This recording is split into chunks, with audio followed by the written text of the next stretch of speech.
Bonjour à tous, ravi de vous retrouver dans Smart Job, votre rendez-vous emploi RH. C'est tous les jours du lundi au vendredi, débat, analyse, expertise et vos rubriques habituelles, évidemment. Bien dans son job aujourd'hui, chemin d'avenir, c'est le thème de programme pour sensibiliser les collégiens aux carrières dans le numérique. C'est très concret et on en parle dans quelques instants avec Muriel Toiti, partenaire éducation et innovation chez OnePoint. Elle est notre invitée. Smart Philo, y a-t-il une technique pour tout ? Bah oui, la technique, on parle beaucoup de soft skills et de hard skills. On va en parler avec Thibaut Brière. Il est philosophe et conseiller en management. Et puis le cercle RH, l'agisme en entreprise. Agisme, senior, débat sur les retraites évidemment.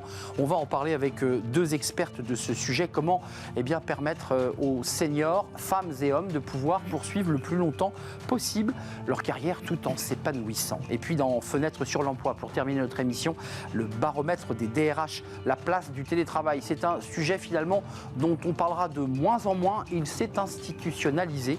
On en parlera avec Chloé Caram, elle est responsable de la branche employée chez WTW. Voilà le programme tout de suite, c'est bien dans son job.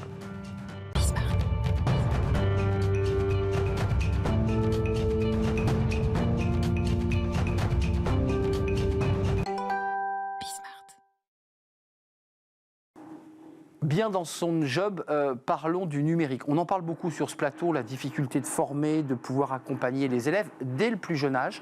Et ça, c'est un sujet que vous portez, Muriel Toiti. Bonjour Muriel. Bonjour. Très heureux de vous accueillir sur ce plateau. Vous êtes déjà venu au cours d'un débat, mais là, vous revenez seul avec nous, partenaire éducation-innovation chez OnePoint. Chez OnePoint. Joie de vous retrouver, Charles. C'est un vrai plaisir et partagé. OnePoint, d'abord un mot, parce que ça va venir éclairer aussi l'action, le chemin d'avenir. Comment on pourrait définir OnePoint ? C'est compliqué de le définir. C'est quoi ? Alors, c'est compliqué avec ça, mais avec ça, très simple. Tout d'abord, OnePoint est l'architecte des grandes transformations autour du numérique, autour du digital, autour des enjeux culturels et humains. Donc déjà, on place le décor. Et puis, c'est un modèle exemplaire, comme j'aime le dire. C'est-à-dire que nous accompagnons de bout en bout et de façon extrêmement personnalisée, en couvrant tous les secteurs, tous les marchés, toutes les expertises des grandes transformations auprès des organisations publiques et auprès des organisations privées, et bien tous les besoins que sont révélés chez ces partenaires. Et puis, nous les accompagnons depuis 20 ans maintenant, puisque nous avons fêté nos 22 ans l'année dernière. OnePoint, c'est 3300 belles âmes qui composent cette merveilleuse maison dans toute la France, dans toutes nos belles régions françaises et aussi à l'international. Et porté par un fondateur. Porté par un fondateur d'exception. Visionnaire, entreprenant et entrepreneur qui répond du nom de David Layani, 44 ans, et qui a créé cette très belle maison à nouveau en 2002. Muriel Toiti, quelque chose de passionnant va se créer le 16 mai prochain, chemin d'avenir. L'idée, et ça c'est très intéressant, c'est de faire sortir les collégiens de leurs établissements, de leurs salles de classe, avec ces chaises qui font du bruit, pour les projeter chez OnePoint. Il suffit d'aller chez vous pour voir que c'est une sorte d'écosystème où il fait bon vivre, et de les plonger réellement dans quoi ? Dans une rencontre réelle avec ceux qui embauchent, créent, inventent, font de la tech. On est bien d'accord, c'est ça l'esprit. C'est exactement ça, ceux qui font. La beauté du geste, si j'ose dire, par rapport à OnePoint, c'est que nous sommes à l'intermédiation du secteur public et du secteur privé. Nous travaillons aussi bien avec le monde public, et donc les ministères, les États, les collectivités, les régions, mais également les universités et les écoles, donc le ministère de l'Enseignement supérieur et de la Recherche et le ministère de l'Éducation nationale, et également avec le secteur privé. Et la capacité que nous avons à être à l'intermédiation de ces deux mondes nous amène à être également une société à impact. Une société à impact qui vise, oserais-je dire, une société réparée sur du social et du sociétal. Et nous avons souhaité, en effet, dans le cadre des actions et des activités que nous développons autour de l'éducation, que je porte au effort chez OnePoint, eh bien d'aller travailler les collégiennes et les collégiens, comme vous le dites très bien, de les sortir quelque part de leur salle de classe pour les amener dans un lieu qui fait, c'est-à-dire que chez OnePoint, ce que nous disons, nous faisons un lieu d'entreprise avec des lieux extrêmement collaboratifs qui sont propices finalement à la créativité, à la liberté de faire, à la liberté d'être, à la liberté de devenir. Et nous organisons le 16 mai prochain un événement qui traite dans sa globalité sur l'attractivité des jeunes filles au monde de la technologie, du numérique, mais également à la notion d'entreprendre sans collégiens, collégiennes seront à ce rendez-vous. C'est eux qui seront les protagonistes du récit de cet événement dont je parlerai. On va voir au fil de l'eau quelques images, quelques photos, parce que ça montre aussi l'écosystème dans lequel vous évoluez et dans lequel évolueront ces collégiennes et collégiens, parce que le lieu, évidemment, est un lieu de conférence, c'est un lieu d'échange, et ça, c'est très important d'avoir un espace dédié, et il sera dédié à ces collégiennes. Exclusivement. Il y a quand même dans l'idée de l'intermédiation, hein, c'est un joli mot, qui dit quand même, et on l'entend sur ce plateau, l'éducation nationale devrait aller un peu plus vite. Est-ce que, d'une manière comme ça insidieuse, vous dites à l'éducation nationale, parce que le rectorat, hein, évidemment, est partenaire avec vous, on peut peut-être vous accompagner à aller plus vite. Est-ce qu'il y a un peu de ça quand même? Mais il y a beaucoup de ça, Arnaud. Il y a beaucoup de ça parce que nous considérons de toute façon, et ça c'est une des missions de OnePoint, que de rapprocher, encore une fois je le répète, c'est très important, tel un phare éclairant, eh bien, les ministères qui agissent et les entreprises qui font. Alors, ça veut dire quoi en 2 mots? Ça veut dire que finalement, on travaille la complémentarité. Ce que fait l'éducation nationale est bien, ce que fait l'entreprise est aussi bien, mais la complémentarité des 2 mondes crée finalement l'étincelle de la réussite. Vous parlez aux professeurs aussi, ils seront là? Alors exactement. Il y a un message envoyé aux professeurs. Il y a un message envoyé aux professeurs de se dire quoi? De se dire d'abord, nous invitons vos collégiens et vos collégiennes pour travailler les biais cognitifs, les biais éducationnels, pour faire en sorte aussi de parer à la pénurie des talents, à cette fameuse guerre des talents, ce déficit de talents que nous avons, parce que nous avons une vocation à impact que de vouloir travailler la croissance de notre pays, générer d'autant plus d'emplois et surtout travailler la réindustrialisation. Et on ne peut pas faire l'économie de plus de 50% de la population, qui est une population féminine. Or, force est de constater qu'aujourd'hui, 17% de la gente féminine ne va pas dans cette filière. Ne va pas, même si elle le souhaiterait. Parce qu'on sait qu'à la maison, 33% des petites sont simplement encouragées par les parents à se diriger vers ces métiers-là, alors que 66% sont les garçons, et que 57% pourtant souhaitent s'y engager. Donc comment travailler justement ces biais-là? Comment travailler les consciences collectives? Comment faire en sorte aussi que les petites doivent être accompagnées pour oser.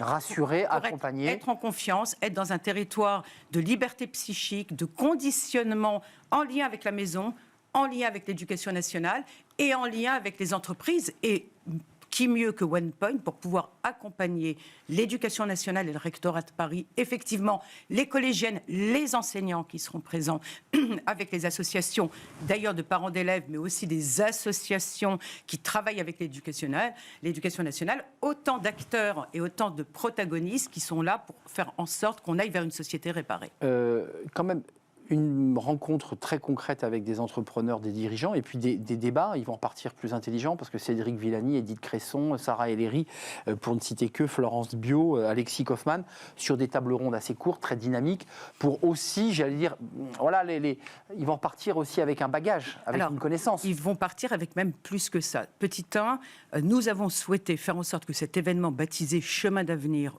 rêvons ensemble, et le ensemble est très important, nos métiers dans le numérique, puissent effectivement faire en sorte que les acteurs, les agents du changement seront les enfants.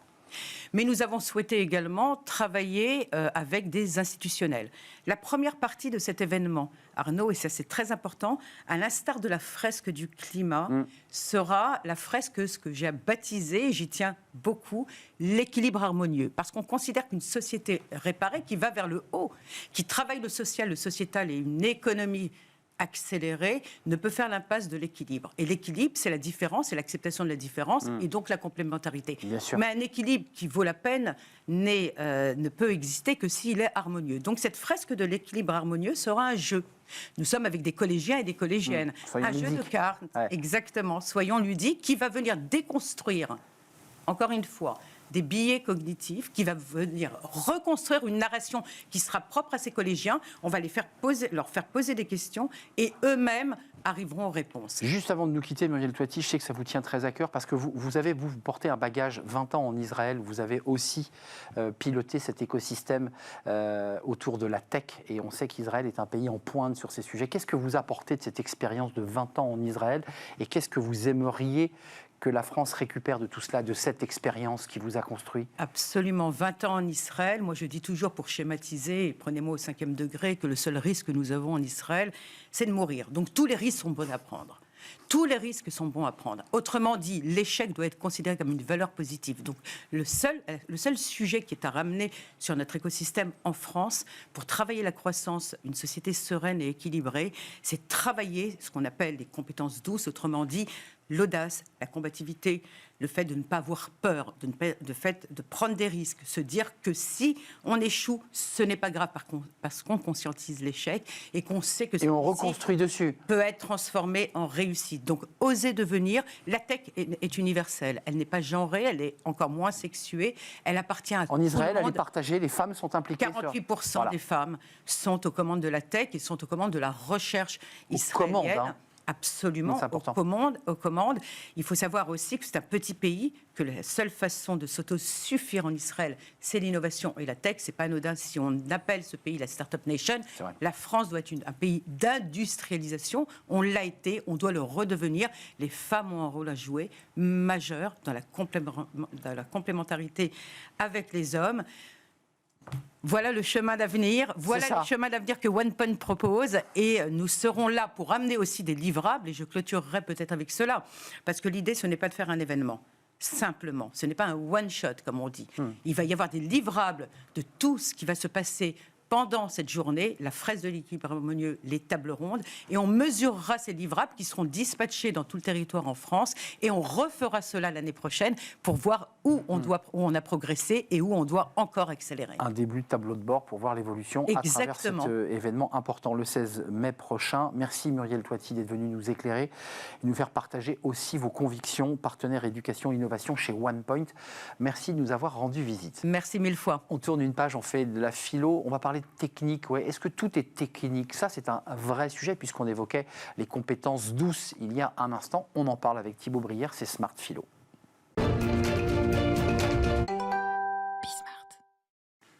Smart Philo avec Thibaut Brière. Bonjour Thibaut. Bonjour Arnaud. Ravi de vous accueillir, conseiller en management, philosophe, Toxic Management, votre dernier livre chez Robert Laffont. Et vous avez choisi de nous parler de la technique. Alors on parle souvent de technologie, vous avez choisi de nous parler précisément de la technique. D'abord, pourquoi avoir choisi ce sujet en particulier? Parce qu'on voit qu'il y a une pénurie de talent. Il y a une pénurie de talent. On cherche sans cesse à recruter des nouveaux techniciens. On cherche à ce que ces techniciens soient outillés dans les dernières techniques à la mode, les dernières techniques. Et donc, j'ai le sentiment qu'il y a une inflation comme ça de technicité et que pour autant, on voit que ça ne suffit pas dans les organisations. Juste quand même qu'on y voit clair, c'est quoi la différence entre une technologie et une technique? Alors une technologie, en fait, ça désigne par métonymie donc un ensemble de techniques. Donc dans une technologie... il y a plein de techniques. Exactement, c'est un ensemble associé de techniques. Concrètement, la technique, elle ne s'adapte pas uniquement aux choses technologiques, c'est-à-dire au moteur d'une voiture, à l'ingénierie informatique, parce que très rapidement, on imagine cela. La technique, c'est tout autre chose. Ça peut être aussi la technique d'un manager pour embarquer ses équipes ou pour les faire se plier à des normes. C'est ça, la technique. Vous y intégrez ça aussi. Oui, effectivement. C'est aussi bien la technique, il y a des techniques culinaires. Il y a des techniques, moi qui suis un pratiquant d'arts martiaux, il y a des techniques, par exemple, de clés de bras. Et donc, ce qu'on va attendre à la base, ce que l'on entend à la base par une technique, c'est quelque chose, c'est un procédé qui produit immanquablement un effet. Et j'insiste sur le immanquablement, puisque ça, on voit que, par exemple, la technique du marteau, de l'usage du marteau pour enfoncer un clou, elle fonctionne infailliblement. Par exemple dans un support, dans du bois.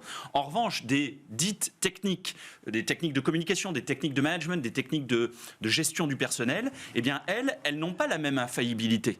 Parce qu'elles s'appliquent à des sujets humains qui sont libres, ça peut marcher dans certaines circonstances, mais ne plus marcher dans d'autres.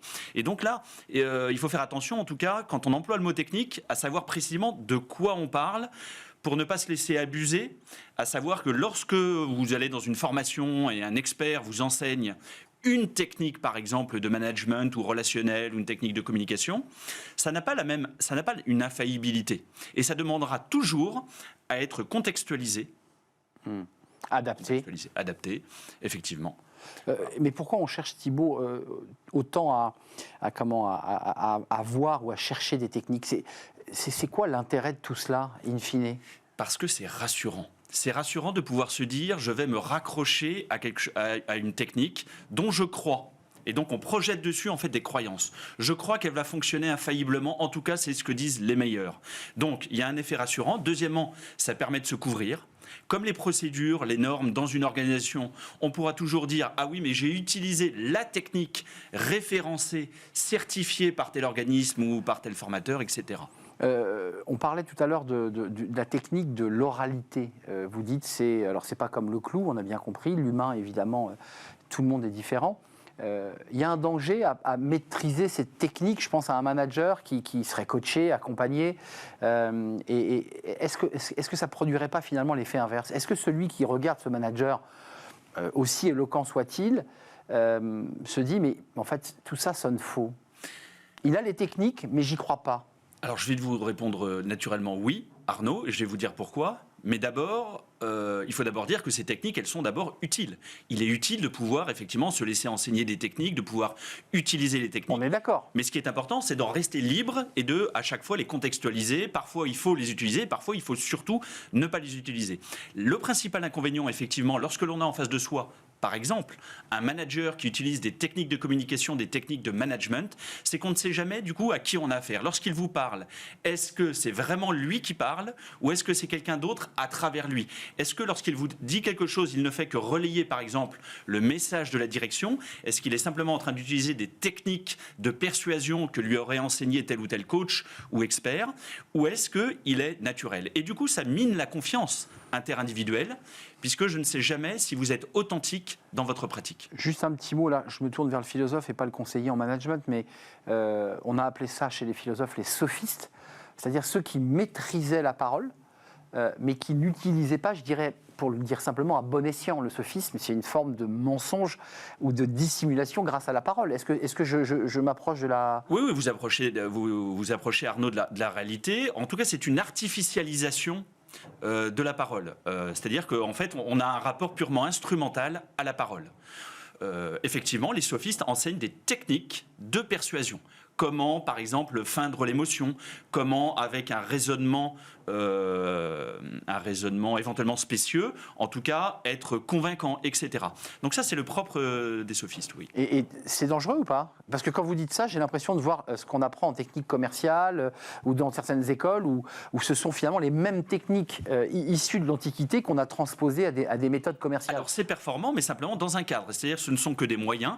Et la vraie difficulté, effectivement, c'est qu'on enseigne beaucoup les moyens, c'est-à-dire toutes ces techniques de persuasion, par exemple, mais la finalité, on ne s'interroge plus sur la finalité. C'est la raison pour laquelle le philosophe Heidegger disait qu'aujourd'hui, nous étions sous le règne de la technique, et la grande difficulté, c'est que ça a produit non seulement historiquement des organisations totalitaires, mais c'est qu'à force de générer en tout cas des individus qui ne sont formés qu'à du comment, mais plus à s'interroger sur le pourquoi des choses, eh bien on peut former de parfaits fanatiques, des gens qui appliquent la technique, qui ne se soucient que du fait que ça fonctionne, peu importe la légitimité des fins poursuivies, en fait. Passionnant. C'est dangereux. Heidegger et les sophistes. Alors, Platon, la référence aux sophistes? Alors Platon, oui, c'est Platon qui, le premier, effectivement, a critiqué cette conception instrumentale de la parole et de la raison, qui, du coup, dénature l'usage de la raison puisqu'on se désintéresse du coup de la recherche de vérité. C'est passionnant d'accueillir des philosophes pour parler justement du monde moderne et de l'entreprise. Merci Thibaut Brière d'être venu nous éclairer, conseiller en management, philosophe, auteur de ce livre Toxic Management, sorti chez Robert Laffont. Merci de nous avoir rendu visite.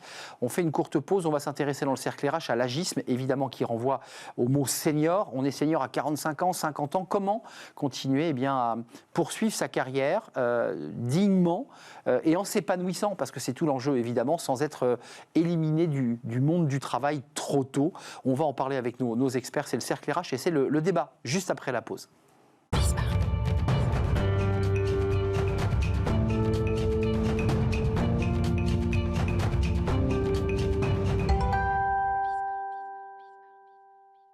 Le cercle RH pour parler des seniors, de l'agisme, parce qu'on va essayer d'utiliser un autre mot. Le sujet, vous l'avez vu, est au cœur de l'actualité puisque le Conseil constitutionnel a supprimé un certain nombre d'éléments qui traitaient justement du débat que nous allons avoir avec mes invités. L'index senior, la visite médicale à 61 ans et le CDI senior, tout ça a disparu. Pouf! Où cela va-t-il atterrir? Peut-être dans un nouveau texte de loi. L'index, évidemment, n'est pas partagé par tout le monde. Et puis, il y a un débat très philosophique sur la relation pression des chefs d'entreprise, des DRH à l'égard de quelqu'un qui a plus de 50 ans et dont on ne sait plus trop quoi faire en interne et qu'on n'ose pas embaucher parfois. Je pense avoir posé le sujet dans les grandes lignes. Amélie Favori-Guittet, ravie de vous retrouver sur le plateau de Smart Job, présidente de Talent Management Group, et vous êtes très impliquée sur ces questions d'accompagnement et de recrutement des seniors. Et puis avec nous, Caroline Young, ravie de vous retrouver toutes les deux, car vous êtes régulièrement venues chez nous. Présidente d'Expert Connect, on l'entend, c'est destiné à des cadres pour... Nous, notre métier, c'est de recycler l'intelligence, et donc on fait travailler des retraités. Des retraités, c'est-à-dire et d'ailleurs, légalement, on peut le dire à ceux qui ne le savent pas, on peut cumuler retraite et emploi. Absolument. C'est plutôt assez rentable d'ailleurs. Même, enfin, on va en parler, mais c'est le sujet de l'émission, ça va même devenir une ressource nécessaire pour toutes les entreprises. C'est cela. Peut-être avec, dit-on, une réforme peut-être pour réorganiser ce cumul retraite-emploi. Je pense qu'il faut surtout... Libérer et pas remettre des contraintes. Et alors, je n'ai pas vu, évidemment, les textes de loi prévus, ni le décret d'application que nous attendons avec impatience. C'est ça. Mais j'ai peur qu'ils aient remis des contraintes inutiles, alors que les entreprises vont avoir terriblement besoin de cette ressource. On y vient. Vous voyez que certains se sont dit, mais c'est une aubaine incroyable, je vais pouvoir m'arrêter, toucher mon droit à retraite. Pour certains cadres, elle est parfois très bonne, et réenchaîner immédiatement dans la même entreprise, mais cette fois-ci en statut auto-entrepreneur ou consultant, et même statut salarié. Bien sûr. Amélie, parce que c'est un sujet, je sais, qui vous tient très à cœur, sur lequel vous êtes très engagée, vous faites des webinaires, vous en parlez beaucoup. J'ai vu Elisabeth Badinter qui expliquait que la France était gérontophobe, c'est-à-dire qu'elle n'aimait pas ses vieux et qu'elle n'aimait pas les vieux. Elisabeth Badinter, c'est une figure qui parle beaucoup des questions de laïcité, qui est une femme d'un certain âge ou d'un âge certain. Est-ce que vous êtes d'accord avec elle ? Oui, je suis d'accord avec elle. On a beaucoup d'entreprises encore et beaucoup de personnes au sein des entreprises qui n'ont pas envie de travailler avec des vieux, donc des seniors. Seniors, pour moi, c'est à partir de 45 ans. 45 pour vous ? Ouais, pour moi, c'est 45. D'ailleurs, c'est un flou artistique, parce qu'on ne sait pas exactement à partir de quel âge on est vraiment senior. Pour Pôle emploi et pour l'APEC, ça va être 55. Pour l'INSEE, c'est 50. Mais on a droit à des aides seniors à partir de 45. Du coup, c'est un peu un flou artistique. Mais ça, c'est un flou artistique, excusez-moi, parce que ce sujet, on le traite très souvent. Rentrons dans le détail. Est-ce que c'est un flou artistique organisé qui permet à la fois aux entreprises de pouvoir réguler leur masse salariale? Est-ce que c'est un flou organisé par les pouvoirs publics? Parce que tout ce que vous dites là, j'imagine que les conseillers sociaux du président et de la première ministre le savent. Savoir. Je pense. Mais je pense que ça arrange un petit peu tout le monde, parce qu'on a effectivement beaucoup de stats sur le chômage ou l'emploi des seniors pour les 50-55, les 55-60, les 60-64. On a ces taux d'emploi et de chômage qui sont connus. Mais pour le 45-55, le 45-50, on a un petit trou où on ne sait pas trop exactement, parce que sinon, en dessous de 50, c'est dans le cercle classique des plus de 26, mais du coup, c'est noyé un petit peu. Donc, je pense que ça arrange un petit peu tout le monde. On parle avec vous, Caroline, parce que vous êtes rentrée dans le vif du sujet de ces salariés qui ont une carrière, puis derrière, se disent, j'arrête pas parce que j'ai des compétences. Vous dites, ça va devenir incontournable. Incontournable parce que globalement, on est en pénurie dans certains secteurs, et que si on ne recycle pas nos anciens, oui, je ne mets pas senior, on n'a aucune chance de pourvoir les postes, en fait. C'est ça que vous nous dites. Alors, si vous m'autorisez, je vais tenter une mise en perspective. En fait, je suis démographe de formation, donc je me suis toujours passionnée pour des tendances de long terme. Exactement. Et notamment les questions de vieillissement. À un moment, il y avait cette énorme cohorte de baby-boomers et beaucoup de jeunes qui rentraient sur le marché du travail. Et finalement, nos dirigeants se sont dit, on va permettre de faire entrer plus rapidement les jeunes, c'est ce qu'ils espéraient en tout cas, en faisant partir gentiment les seniors par les plans de départ volontaires, avec des plans de départ. C'est ça. On a fait un tort épouvantable sur la réputation des gens qui avaient plus de 50 ou 55 ans, en leur donnant les outils. Et puis, pour justifier leur départ des entreprises, on a dû leur trouver des maladies. Alors, ils s'adaptent moins vite, ils sont plus lents, ils sont caractériels, etc., etc. Et ces pauvres personnes, qui d'ailleurs ne sont pas les mêmes puisqu'elles changent en permanence, oui, parce qu'on vieillit, c'est vrai. On paye encore le prix aujourd'hui par une mauvaise réputation, alors qu'ils ne sont pas plus lents et pas moins adaptables que les autres. Et aujourd'hui, qu'est-ce qui est en train de se passer ? du point de vue de nouveau des grandes masses démographiques, les baby-boomers sont à peu près partis à la retraite, donc c'était des très très grosses cohortes de personnes. Il reste encore un peu de baby-boomers dans le marché du travail, mais plus beaucoup. Il y a moins de jeunes. En Europe, actuellement, on perd tous les ans 1 million de personnes en âge de travailler, c'est-à-dire entre les bornes d'entrée du marché de l'emploi et de la sortie. 1 million, ça paraît pas beaucoup, on est 450 millions en Europe, mais en fait, à la marge, sur les gens qui travaillent, c'est énorme. Et aujourd'hui, ce qu'on voit sur le marché du travail, de la concurrence qu'il y a pour s'adjoindre les compétences des jeunes, une inflation sur les salaires, etc., elle s'explique simplement par ça, et pas uniquement par une reprise d'activité post-Covid. C'est juste pour compenser le vide, c'est pas parce que l'économie accélère. Et c'est là pour durer. Et vous me faites peur, parce que quand l'économie va accélérer... Bah oui, mais qui sont les gens aujourd'hui qui sont disponibles et compétents sur le marché du travail, notamment, nous c'est un peu notre spécialité, mais sur les métiers industriels, à cycle long, techniques, etc., alors que ce sont des métiers qui sont délaissés par... Non, mais même ça n'intéresse pas les jeunes aujourd'hui de devenir chaudronniers, ou électriciens, ou que sais-je, eh bien ce sont les retraités. Et ils sont là, exactement, ils sont là. Oui, parce que, et disponibles. Amélie... Vous ne recruterez pas que des cols blancs, parce que les choses soient claires, il n'y a pas que le consultant en finance. Non, vous évoquez le chaudronnier. Il n'y a pas une entreprise industrielle qui ne cherche pas un chaudronnier qui va le chercher en Pologne. On est d'accord. C'est clair. Et là, vous dites à ces chaudronniers en retraite, si tu as encore envie de donner pour vas-y, tu as du boulot. On est bien d'accord. Exactement. Et les boîtes, là, les accueillent bras ouverts. On parlait de la mauvaise image des seniors, et pour moi, elle est en train de disparaître. Au profit de la compétence, tout simplement. Parce que... On n'a pas le choix. On n'a pas le choix. On a gommé l'âge et les différences d'âge. Et là, je vois très bien mes candidats ou avec mes clients, etc. L'âge n'est plus un sujet aujourd'hui. Et ça, c'est une révolution assez récente. Grâce aussi aux émissions de télé, grâce à vous. Grâce à tout. Grâce à bouge, mais ça prend du temps aussi. Mais vous, vos clients, qu'est-ce qu'ils vous disent? Moi, j'essaye beaucoup de sensibiliser les startups, les TPE, surtout les startups qui n'ont pas vraiment l'habitude d'embaucher des profils seniors, qui commencent tout doucement. Et l'idée, c'est de les faire travailler avec Pôle emploi, notamment, ou avec l'APEC, sur des accompagnements spécifiques. Et c'est effectivement leur dire, regardez tout ce qu'un senior peut vous apporter. Et effectivement, vous en avez besoin aujourd'hui. Quand vous êtes en train de lever des millions, vous êtes obligé d'avoir un ancien DAF qui sait brasser de l'argent, vous êtes obligé d'avoir un DRH qui sait comment gérer justement des recrutements en masse, qui va vous accompagner à structurer et à organiser. Donc moi, pour le coup, je suis plus sur les cols blancs, mais on a besoin aussi d'eux dans beaucoup d'entreprises pour aider les entreprises à se structurer, à s'organiser et à rassurer les plus jeunes qui arrivent sur le marché de l'emploi et qui sont très angoissés. Juste quelques mots sur les femmes, parce que là, on parle de chaudronniers qui sont quand même plutôt des métiers d'hommes ou des métiers techniques faits par les hommes.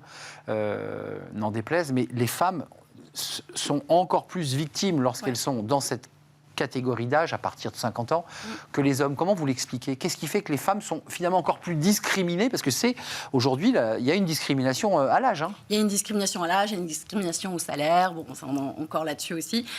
C'est aussi beaucoup le manque de confiance en elles, c'est-à-dire qu'on a aussi du mal quand on est une femme à se valoriser, à se mettre en avant. Donc elles ont du mal à aller chercher le contrat et à vraiment arriver à argumenter devant un recruteur. L'homme il a toujours ce côté un peu très rassurant psychologiquement, de se dire qu'avoir un homme avec sa stature pour certains types de postes, c'est plus rassurant, il va pouvoir encadrer. Une femme, si on lui demande de manager, oui, mais c'est un peu une maman, elle va être trop douce. Et vous l'entendez, ça encore? J'entends encore, j'ai toujours ces stéréotypes, moi, qui viennent dans la bouche des chefs d'entreprise quand je leur propose des profils de femmes. Ils me disent, oui, mais un homme, ça a plus de poigne. Je dis, non, il faut arrêter, c'est encore des stéréotypes qu'il faut combattre. Dernière partie de l'émission, parce que là, on a fait un diagnostic, on voit les actions que vous menez, mais concrètement, la politique des quotas, notamment sur la place des femmes dans les conseils d'administration, dans les COMEX, on voit que ça a plutôt porté ses fruits. Les chiffres sont plutôt bons. La loi Rixain, la loi Zimmermann.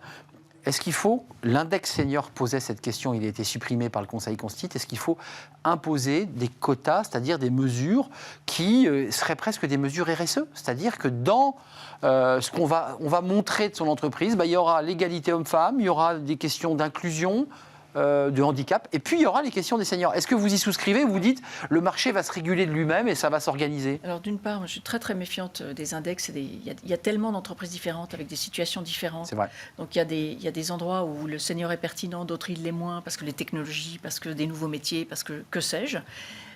Donc je suis très prudente là-dessus. Surtout, je pense que les entreprises aujourd'hui n'ont pas forcément besoin de contraintes supplémentaires avec des amendes potentielles à la clé. Mais surtout, je pense que la tendance est là et qu'elle est irréversible et que le problème va se résoudre de lui-même.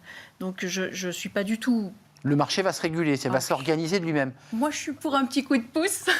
Ouais, je pense que vous n'êtes pas complètement... Ouais, moi, bon. je suis plutôt pour l'index, parce que je me dis que finalement, inciter les entreprises à le faire, ça peut être cool. Quand on interroge souvent les RH et les recruteurs, il y avait une enquête qui était sortie qui montrait qu'à plus de 70%, ils étaient prêts à recruter des profils seniors s'ils étaient obligés de le faire.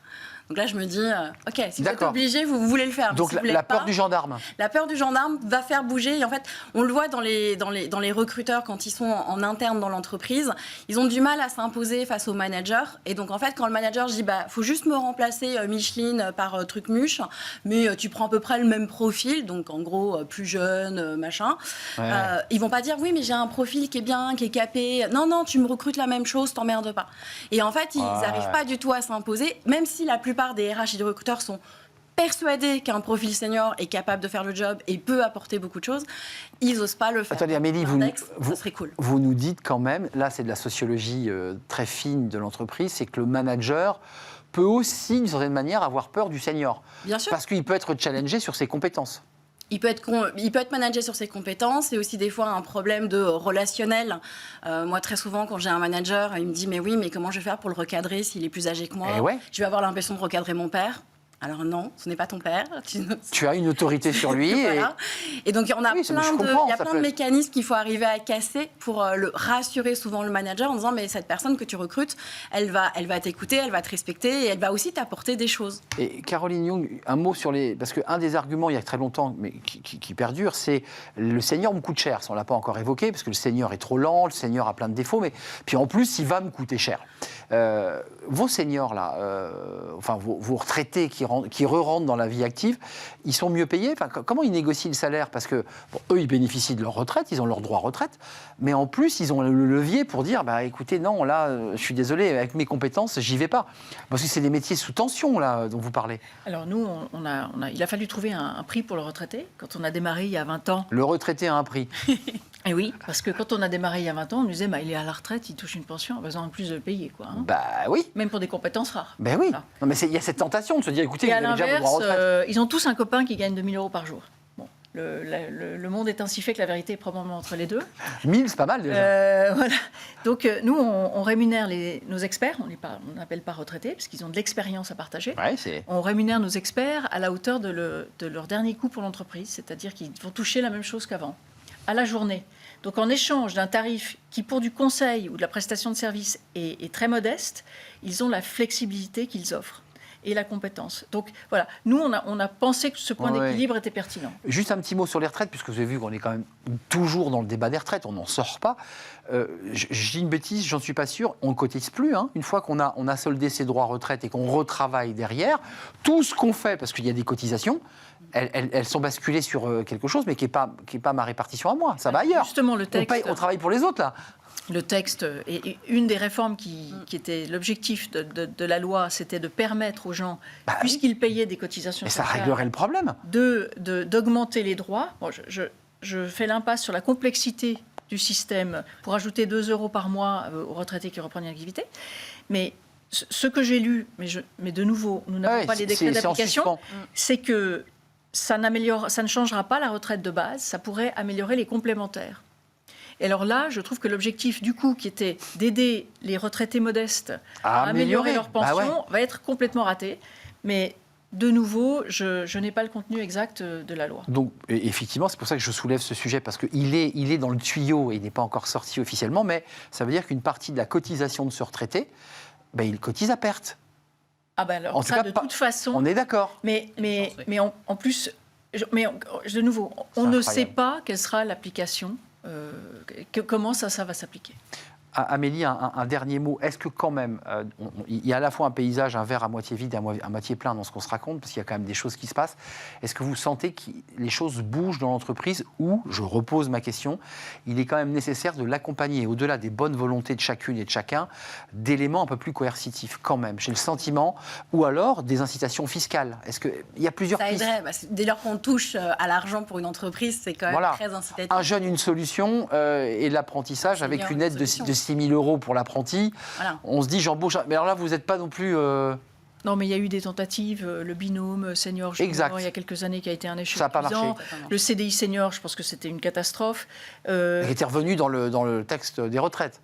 Oui, voilà, mais je suis extrêmement sceptique sur le... Je veux dire, l'entreprise, elle est extrêmement simple, elle est binaire. Elle a un besoin, elle va le chercher. Elle n'a pas de besoin. Si vous donnez 2 000, 4 000 euros, ça ne va pas marcher non plus. Donc, je pense qu'il faut faire des choses simples pour qu'elles soient directement utilisables.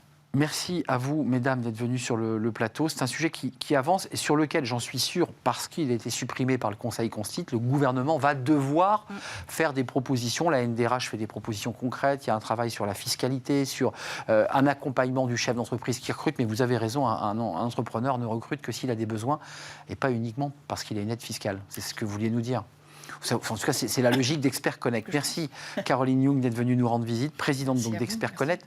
Merci à vous, Amélie Favre-Guittet. Vous revenez quand vous voulez, évidemment. Vous êtes toujours la bienvenue, présidente de Talent Management Group. Merci à vous. Et puis, on termine évidemment par notre rubrique Fenêtre sur l'emploi.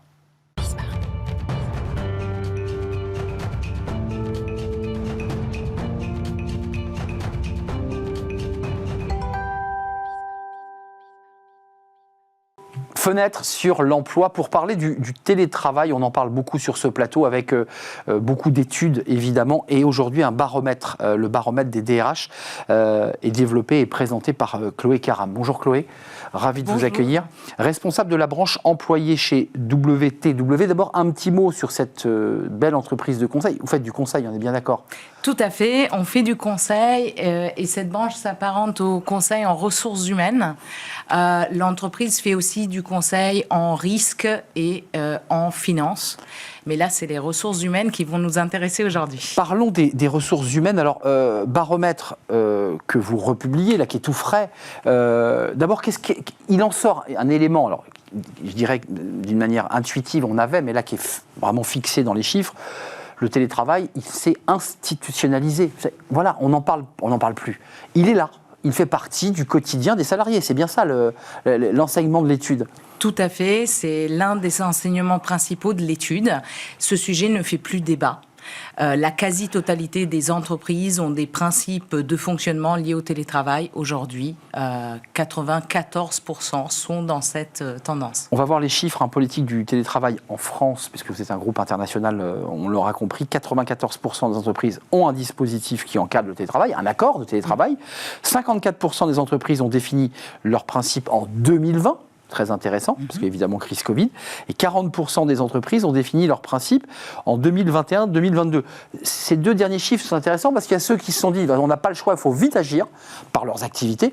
Puis d'autres qui ont un petit peu hésité, mais je pense que c'est venu quoi? Des salariés qui leur ont dit écoutez, on veut du télétravail. C'est ça l'idée? C'est venu de l'enseignement pandémie, finalement. Donc ceux qui n'avaient pas ça déjà en place s'y sont mis très très vite, juste après la pandémie. C'était une nécessité. Et c'était aussi une vraie demande du côté des salariés. Il y a un vrai sujet quand même sur, et ça vous impacte aussi vous en tant qu'entreprise de conseil, parce que les entreprises de conseil en général étaient un peu précurseurs sur ces sujets-là, avec des consultants qui partaient loin et qui étaient déjà en télétravail, sans le dire. De fait, le full remote ou pas, on en est où? J'ai le sentiment que ce qui s'est institutionnalisé, c'est l'hybridation du travail, pas le 100% télétravail. Vous avez raison. Effectivement, on est aujourd'hui sur environ 2 journées de télétravail. Ça ne semble pas faire débat aujourd'hui en France. C'est ce qu'offre la majorité des employeurs. Nous avons moins d'entreprises qui vont jusqu'à 3 jours. Voilà. Mais c'est tout de même présent. Et ensuite, 4 jours... c'est assez peu courant, tout comme les 5 jours. Donc ça se joue vraiment. Et même chose, une journée seulement, ça paraît peu. Donc on est vraiment entre 2 et 3 jours, grande majorité à 2 jours. Quand on affine un peu, parce qu'il y a quand même pas mal de sujets sous-jacents, les lieux de travail. Parce que ça, c'est un sujet, rapidement, en 2020, on a des entreprises dont les salariés sont partis à 800 km, prenant au dépourvu. Là, c'est intéressant parce que 42% versus 43% en 2022, c'était le baromètre précédent, des entreprises où les salariés ont l'obligation de télétravailler en France métropolitaine. C'est-à-dire qu'une grande majorité, quand même, ont essayé de circonscrire l'endroit où le salarié travaillait, pour pouvoir lui permettre de revenir comme un peu dans l'écosystème. C'est ça l'objectif. l'objectif. C'est tout à fait ça, mais pas seulement. Il y a aussi des questions, par exemple, il s'agit de télétravail depuis l'étranger. Alors, certains employeurs le permettent, mais ils ne sont pas la majorité, puisqu'il y a des implications fiscales, bien sûr, que les entreprises n'ont pas envie de gérer. Mais effectivement, on a 42% en France métropolitaine et aussi 36% qui demandent aux salariés de travailler de leur domicile et non pas de ce qu'on pourrait appeler un tiers-lieu. Donc un lieu. Je ne pars pas à Ibiza, ça que vous voulez dire. On est d'accord, je ne parle pas au bord de la mer. Ne pas travailler de son hôtel à Ibiza. Alors certains le permettent, mais ils ne sont pas la majorité. Un mot, je garde pour la fin la semaine des 4 jours qui est en train de monter à grande vitesse, parce que j'ai le sentiment que le télétravail a enchaîné, a lié finalement cette semaine des 4 jours, en fait, de manière presque mécanique, mais c'est quand même un élément clé aujourd'hui, vous qui êtes une entreprise de conseil, et là on fait focus sur la relation au RH, dans les annonces d'emploi, quand il n'y a pas le mot télétravail, elles sont éliminées de fait. Tout à fait. Et d'ailleurs, 87% des DRH, donc la grande majorité, est d'accord pour dire que le télétravail booste leur attractivité. Donc non seulement en tant qu'employeur pour leurs propres salariés, mais aussi pour les candidats et pour le recrutement. Le recrutement reste une des priorités des DRH aujourd'hui.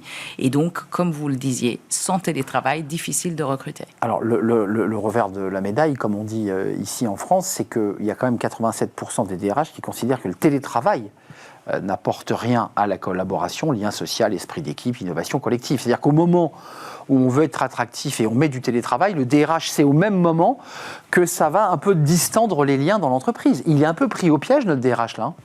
Alors oui, effectivement, ça n'apporte rien à la collaboration, mais il y a quand même qu'une petite minorité qui pense que ça nuit fortement à la collaboration. Voilà. Donc ça n'apporte rien, mais c'est plutôt neutre, c'est plutôt pas d'impact, comme pour la productivité d'ailleurs.